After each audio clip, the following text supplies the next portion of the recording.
met Coach Secord here on this field 9 years ago when I started working at Twin Valley.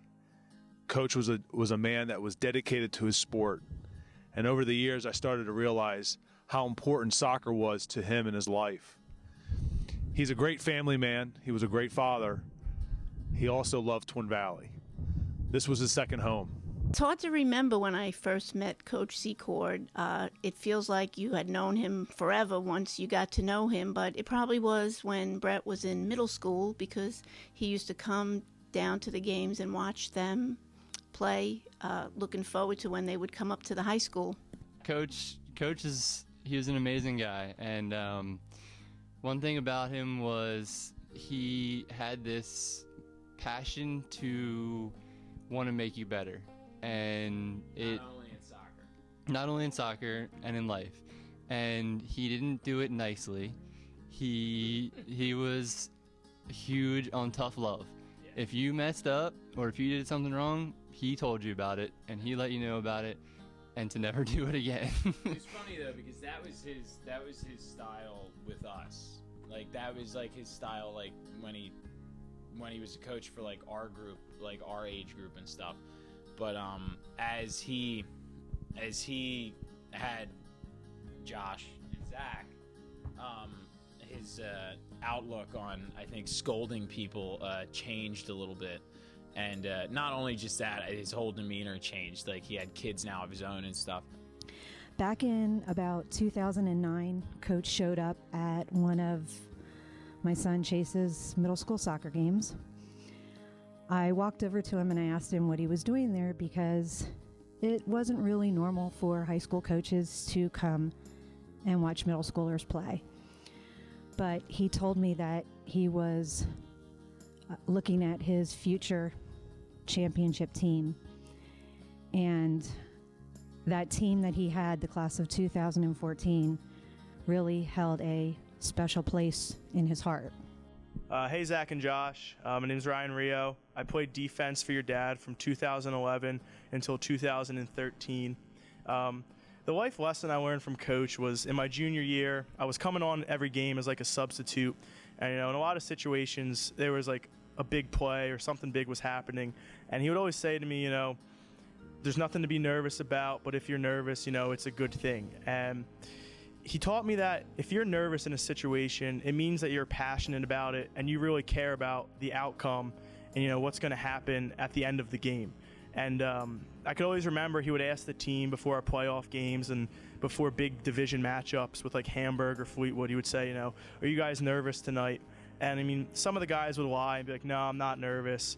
And he's like, there's nothing wrong with being nervous in life. It really shows, that you're passionate and you really care about what you're going to put forth tonight out on the field, and you care about the final result and what really happens, when the final whistle blows. My name is Craig DeLong, and I played for Coach Secord during the seasons 2011 and 2012 and 2013. Some of the life lessons that Coach taught me over the years are to always try your best, and no matter what you're doing, always give 100%, and to just have fun in what you're doing. And there's no sense in doing what you're doing if you're not having fun. And most of the time, at least from personal experience, you didn't realize what he was telling you until much later in life. And I guess one of the biggest things he taught me was, let's start with the story first. It was junior or senior year, and I definitely was not paying to my potential at all. And I realize that now looking back, and that's why he did what he did. But he pulled me the second half, and I sat the whole second half. And afterwards, I asked him why he had benched me. He asked me if I really, truly didn't know, and I said, no, I didn't.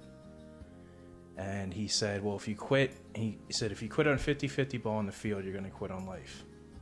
And it didn't really, I knew what he was saying, but it really hit me a couple years down the road. And what he's trying to tell you is if you see something that you want or you need, even if somebody else has it, you go after it and you fight for it, and you give it your all and you give it your 100%, because that's the only way you're going to get it. And the people in your life that care about you will tell you that.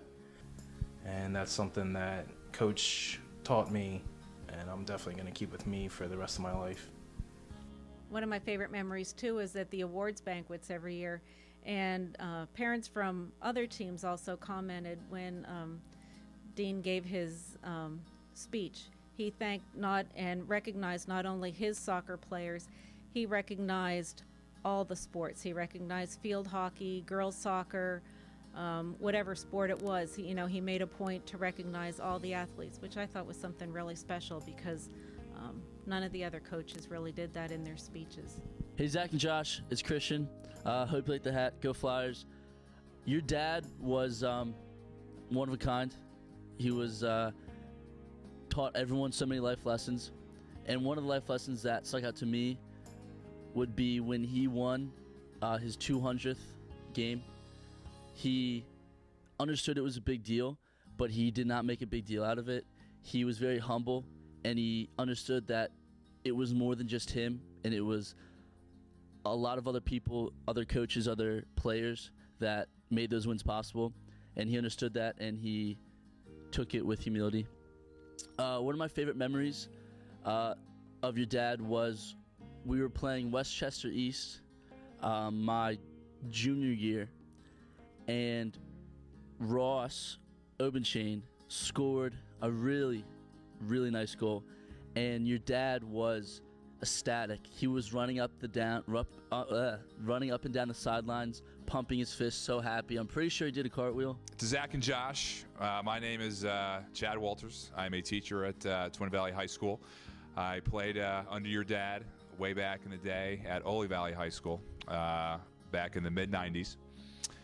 Your father taught me two big lessons. One as an athlete, one as I got into coaching later on in my life. As an athlete, he taught me that you need to sort of push yourself in everything that you do, to have a strong work ethic, and to approach every task and everything you do on an athletic field with a purpose. I was a goalkeeper for your father, and the story that sort of sticks with me the most is he used to make everybody do 2-minute runs and 2-mile runs. I was always last because I was a goalie. What did I need to be in shape for? And one day he got in my face and asked me why I was always last. And I told him, I'm a goalie. I don't need to be in shape. And he flat out told me that that was unacceptable, that if you want to go through your life doing the least that you can do just to sort of get by, you're not going to be much of a man or an athlete. So that's one thing that stuck with me as a player, as a life lesson. As a coach, now that I am a coach, your dad had a love and passion for the kids that he coached, the school that he represented, both at Ole Valley and here at Twin Valley, and he just loved to do what he did. To the day that I grow old, I'll never forget your dad running up and down the sidelines doing the Tiger Woods fist bump every time we scored a goal. And he approached it, whether we were winning 8-0, losing 8-0, or winning 1-0. He just had a passion for everything he did as a coach. Coming up with an anecdote for this video, it really wasn't too difficult because there's one thing about Coach that pops into your head, and it's his famous one-liners. And to start it off, it was getting towards the end of the half of a game. I can't remember who we were playing, and I was right mid, and I was kind of dogging it. Tired, getting towards the end of the half. And our striker had the ball, and he was their defender ended up charging him at the top of the box. And of course, the ball, pops out and dribbles towards the right corner of the box where I should have been if I hadn't been at midfield. The ref blows the whistle, and the team goes over to the bench. And the assistant coach is giving his halftime speech, and Coach pulls me aside and says, if you weren't half-assing it, that would have been the easiest goal you ever had in your life, right? And just walks away and leaves me standing there stewing over it. And it really didn't hit me then, but the more you think about it, the more those one-liners apply to situations in life. When you're getting towards the end, you're getting tired, you're fed up with it, and you can see the end, like that's not the time to give up, it's not the time to stop. When you do it, when you give your all, you give your 100%, you're gonna get that goal, you're gonna get what you want. And that's how Coach and his one-liners can, change your life. It doesn't mean anything to you right when he says it, but the more you think about it, the more it means. I always remember Heather Rusden and Kim and I working as a team, and the thing that always sticks in my memory is how thankful and appreciative Coach was of everything that we did. My name's Mark Keys, and I played for Coach Secord from 2011 to 2013. The most memorable life lesson that Coach taught me personally was to be passionate about what you do, and that you should be just as passionate on the field about playing soccer as you are doing anything else in life. If it's in school, at your job, or wherever else it applies. That if you're not passionate about what you do, then you probably shouldn't be doing it. A memory of Coach that I want to share, something that he taught me was my senior year of high school. During the soccer season, I got injured and missed about half the year, and it was really tough for me because as a player you want to help out the team and you don't want to miss any games your senior year, and I was really depressed and having a hard time with it. And he told me that it was going to be all right, and I'd look back on it and it wouldn't be that big of a deal. And at the time I didn't believe him because when something's going wrong, it seems like your whole world at the time. But looking back now, I realized that it wasn't the whole world, and there's a lot more to look forward to. But I also took away from that you need to give 100% effort in whatever you're doing at the time, because you never know when it might be cut short. So he taught me to play as hard as I can when I was on the field, and be passionate during the game. And from that point on, I did, because I never know if I was going to get injured again. So funny to talk to some of the kids who had been coached by Coach later, like after us, compared to the kind of guy that he was when he coached us. And like TJ said, it was definitely a little more harsh. But that was fine now, because I think we were like totally okay with that. Like that's all I would have expected anyways. And but even with that, I mean, he still had the way that everything that he wanted to teach to us and to the entire team and to each individual on that team was something very important, and something that I think both of us still value today is, just so many different values. I mean, respect, I mean, hard work. I mean, were definitely things that we learned very much so from Coach. And honestly, one of the things I probably learned the most is just if you're going to do something, do it. Don't get out there and half-ass it. Hi, Zach and Josh. My name's Christian Murray, coach with your dad from, I want to say, about 2004 to 2012. It was a great time I had with your dad. He was awesome. I remember when I met him for the first time, I'd heard that everyone was really scared of him, and I couldn't believe it, because he's just a little guy. He didn't seem very mean or anything. And the first time somebody messed up, he ran right up and got right in their face, and he told them in no uncertain terms that was unacceptable, and that's just not the way we do things here at Twin Valley. And it was a shocking moment. Wow, that is why everyone is so scared of him. However, after a couple years went by and you guys came along, he mellowed out a little bit, and he was really proud of you, and he really enjoyed having you guys around the team. And one of the things that I'll always remember from Coach is just the importance of allowing the soccer family to see your actual real family, and that overlap of the two lives just being one thing is really important.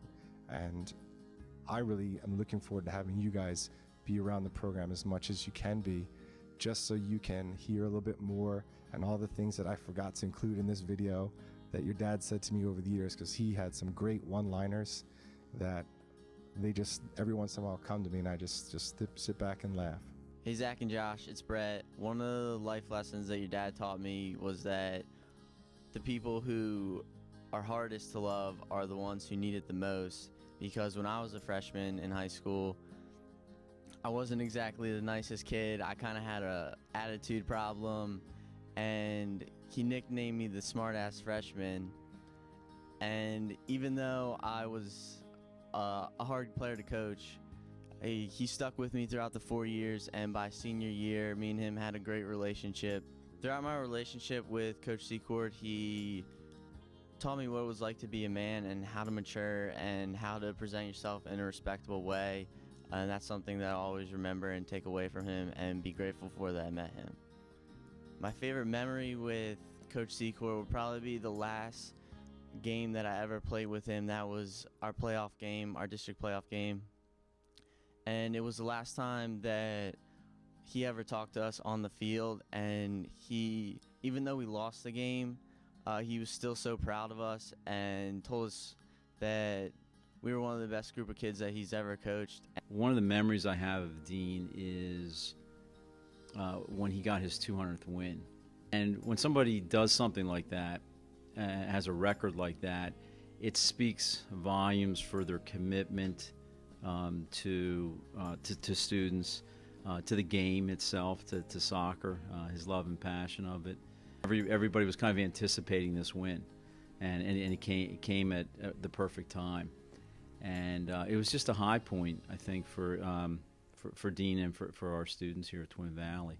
Hi, Zach and Josh. This is Patricia. I played for your dad all throughout high school. To me, he was more than just a soccer coach. He was also more of a life coach. He made the game more about the players and not about himself. He was one of the least self-centered people I've ever met in my entire life. I would have to say my favorite memory of Secord was when he would tell us to play the ball silver. That's when you play the ball back in front of the goal, try to get an opportunity to score. Every game, he would come up to us and repeatedly tell us, you guys got to play that ball silver. You got to serve it up on a silver platter. And that one-liner stuck through me throughout all my years of playing, and I think it's one thing that I'll never forget. Hey, Zach and Josh. I'm Kyle Neenthal. I played defender for your dad, and he taught me some pretty important stuff that I'll never forget. He taught me how to believe myself and to trust myself and to work hard at everything I do in life. One memory that I have is during a Daniel Boone game, he had me man mark this senior that I wasn't ready for. I did as a sophomore. I was really scared, but before I did it, he said, Kyle, you can do this and just believe in yourself. And I felt so much better, and I held him out through the whole game. And he just taught me to really trust myself and how to even if I'm in a bad situation, to just go with my gut feeling and do what I know I can do. He always made it a point after we did anything, to thank us, and it just made it feel like it was really a family. It was just about so much more than soccer. My favorite memory of Coach is probably every day at practice. It would be, as soon as you walked onto the field, it would be serious soccer time.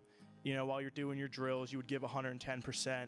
But in between, when you're taking your water breaks or something, Coach was always quick to crack jokes and make a comment on a conversation you were having with one of your buddies. And he was always kind of listening even when you didn't think he was, and that's what kind of made it fun to play for him, because you could probably say something inappropriate or joking around, and he would kind of add to it or kind of scold you for it.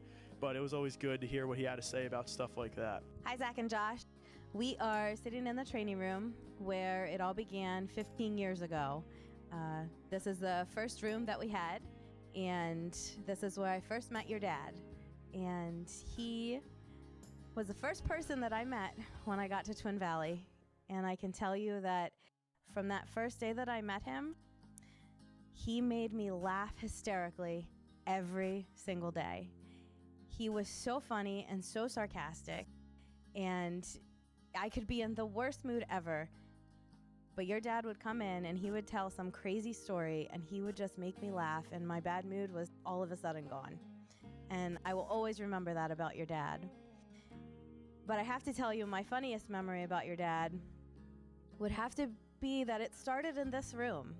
He walked in with his own ice chest, and he walked over to the ice machine and he starts to fill up this ice chest. And I came out of my office and I said, what are you doing? And he said, oh, I'm filling up the ice. And I said, well, the team already did that. They already have it. And he said, no, this is for me. And I said, no, I don't think you understand. The team already filled it up. No, this is for me. So, of course, I'm thinking, what is this guy doing? I'm new here. So I just let him go. So he leaves. He goes down to the field. So I follow him out there. We have our first night game of the season. And of course, my first night game here at Twin Valley. So Coach does his thing. The team does their introductions. And Coach meets with the group of kids. And, they do their little cheer. They go out on the field. And here comes your dad. He takes this blue cup.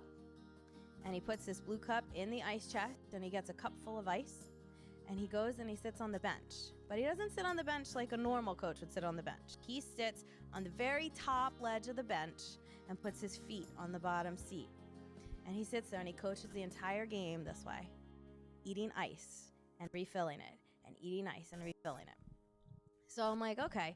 So a couple years later, we get this huge building. We get this new physical education building with a new training room and turf fields and all this awesome stuff. And everybody's so excited. And even your dad, he's excited about the turf field and the locker room and the classroom, but not about the ice machine. So his first complaint, he comes into the training room and he says, this ice machine has got to go. We need to switch them. I said, what are you talking about?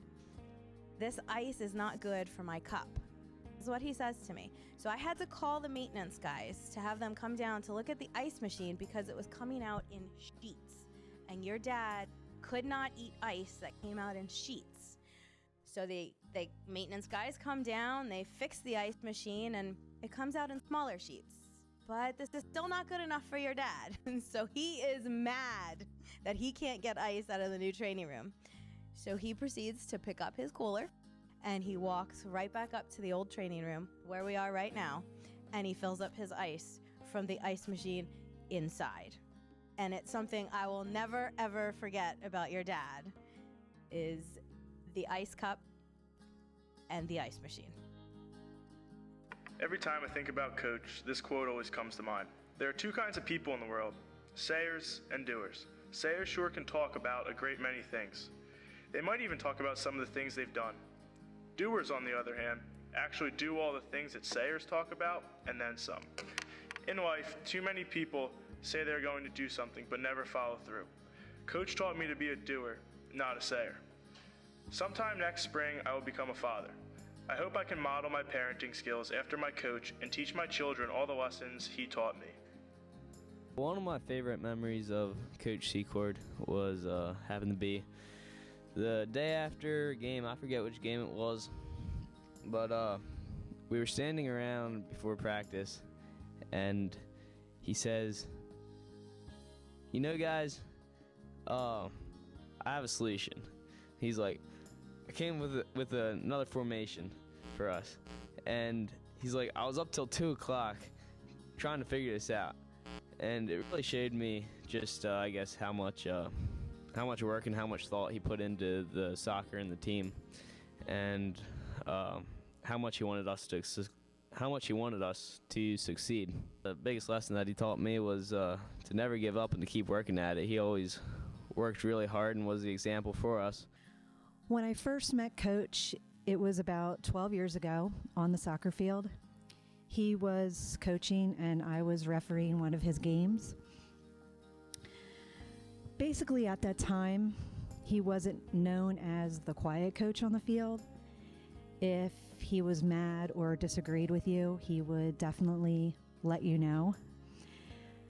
And because of that, he definitely received a few cards back in the day. However, over time, he mellowed out a lot. I believe it was probably when he had kids. Hey, Zach and Josh, this is Lance Chappelle. I was a captain on the 2010 boys soccer team under your dad, and I'm here to tell a story about him and how he influenced me as a man. One practice in preseason, I got pretty frustrated, and I ended up cursing in front of the team, and he obviously didn't like that. So he pulled me aside and told me that as a leader of the team that was an unacceptable way to carry myself, and that people looked up to me, and I needed to demonstrate better behavior. And he also said that as a man, if you express your feelings that way, that can show how undeveloped you are, how ignorant you can be. And he said that there are better ways and more efficient ways to carry yourself as a man. And I really took that to heart. And after that, I obviously changed my behavior. And I realized that we all look up to people, but we also have people looking up to us. And that's one lesson that'll stick with me forever. And we really miss your dad. Coach Secord was incredibly passionate about the game of soccer and cared deeply for all his players. He had the rare ability as a coach to both motivate and communicate to all player abilities and learning styles. During my 4 years playing for Coach, I learned how to become a better leader simply by following the example he set every day as a coach, a father, and person. Words alone cannot begin to describe a man who influenced and inspired so many people. I will always remember Coach Secord as a man of character and as someone who lived life with endless passion. One of the things that I know, one of the stories that I have about Coach is when I lost my leg in my motorcycle accident. I was there at the hospital, at Reading Hospital, and I was, just doing my thing, like with my stump and stuff, and and I was in the rehab center they were trying to teach me how to like hop up and down stairs and make sure that I could get in and out of the bathroom and whatnot. And so naturally that would be the day that Coach shows up to see me. So he walks in and I had just hopped up and down the stairs, and he comes, and the first thing he says to me, he looks at me and he's like, "Charles, I told you were going to have to use that left leg eventually." It wasn't like, oh man, that's terrible. And no, it was 100% Coach, just the way he always was. And I wouldn't have wanted it any other way. And so obviously I sat there in my wheelchair with one leg and I laughed my ass off. And so did he. I probably cried a little bit too, because, it is slightly emotional. But Coach was definitely one to have a very amazing sense of humor. That's probably one of the things that I will always remember most about him, is the fact that his sense of humor was like just spot on. Timing, everything. There was always a joke. There was always something. And his style of humor was probably the coolest thing. It was very dry sometimes, and it was also extremely sarcastic at other times, and could be a little bit off the wall and very random also. One thing that I remember strongly about Coach is when I went out to dinner with him. Happened about a week before the accident, and we spent 4 or 5 hours at the restaurant until they kicked us out. And I think the majority of that time he spent talking about how proud he was of you guys. And one thing that he loved was watching you guys do gymnastics. And nothing made him happier than seeing you guys happy and doing something that you love. And I asked him if he would want you guys to play soccer. And he said he just wants you guys to do whatever makes you happy, and that's fine with him. So I want you guys to know that you might feel like you have to play soccer because your dad was a soccer coach, and I'm sure he would love that, but he also would love whatever you guys would love. And whether that's soccer or gymnastics or something else, just follow your heart and do what you guys want to do, and know that no matter what, he'll be proud of you. He was a great guy.